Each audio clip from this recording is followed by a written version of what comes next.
Have you ever seen a movie before it was in theaters, or without buying it? Or maybe you downloaded a couple hundred MP3s for free? Well, you might want to learn a little bit about copyright, especially if you hope to be the one making songs or writing books someday. The term copyright refers to laws that protect original works of authorship from being used without permission. Well, what exactly does original works of authorship include? These can be literary works, like J.K. Rowling's Harry Potter books, or they can be dramatic, like the play Cat on a Hot Tin Roof, musical, like your favorite song, or graphical, like paintings, photographs, and websites. They can even be famous speeches, like Martin Luther King Jr.'s I Have a Dream speech. There are several types of material that are not protected by copyright law. Just a few examples include works that have not been fixed in a tangible form of expression. For example, a performance that has not been written down or recorded. Titles, names, short phrases, and slogans also can't be copyrighted. You might recognize who says this, but it can't be copyrighted. Copyright protection begins as soon as the work is created. You automatically own the copyright for all of those papers you wrote for class or a painting you created. They are your property. You don't have to officially register the work with the Copyright Office. There are, however, certain definite advantages to registration, the biggest being if someone ever contests the copyright. For the most part, copyright protection in the US and UK lasts for the author's life plus 70 years after the author's death. In Canada, copyrights last for the author's life plus 50 years after their death. At that point, the work becomes part of the public domain and anyone can use it. For example, Shakespeare's plays are part of the public domain. Anyone can perform them without paying a fee. There is no copyright law that will automatically protect an author's writings throughout the entire world. Each country has their own laws that can determine what can be protected, how it is protected, and how it is enforced.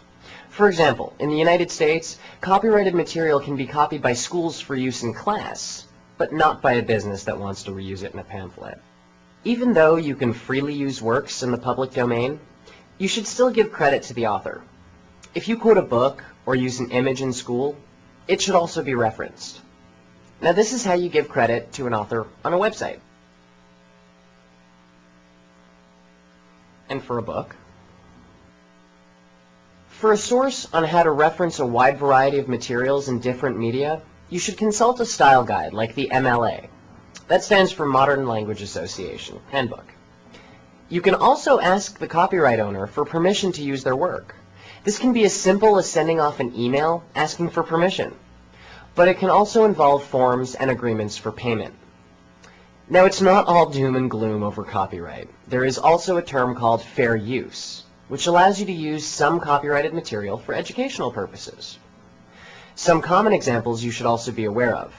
It is a copyright violation if you upload or download full-length sound recordings without permission of the copyright owners. Permission is implied, of course, when you buy music from an online store like iTunes or Napster. Owning a CD means that you own one copy of the music that you can use for personal use. For example, you can create a compilation recording to listen to in the car. However, you cannot make the songs available on the internet for others to download. The same rules apply for images. Avoid copying or using images you find on web pages without permission of the copyright owner. And at least look for a copyright clause on the website first. They may just ask for a reference. However, there are a number of free and pay websites that allow you to download and use images. There's also a great site at creativecommons.org.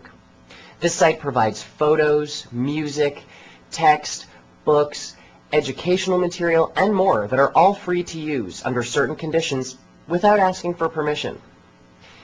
You should assume other people's works are copyrighted and can't be copied unless you know otherwise.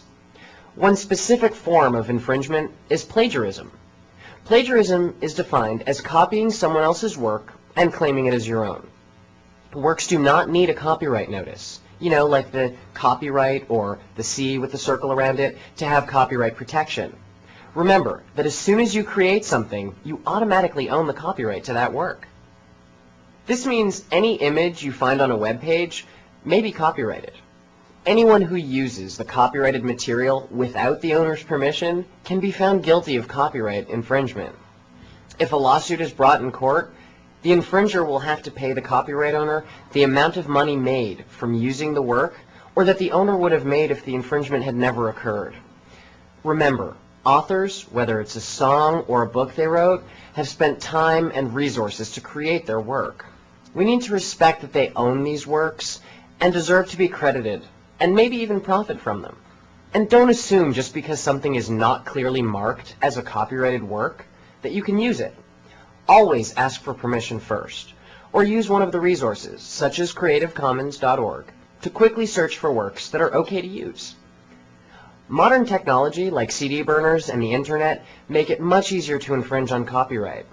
But whenever you consider it to save a little time or a few extra dollars, just think how you'd feel if you put time and effort into something and then someone else took it without asking.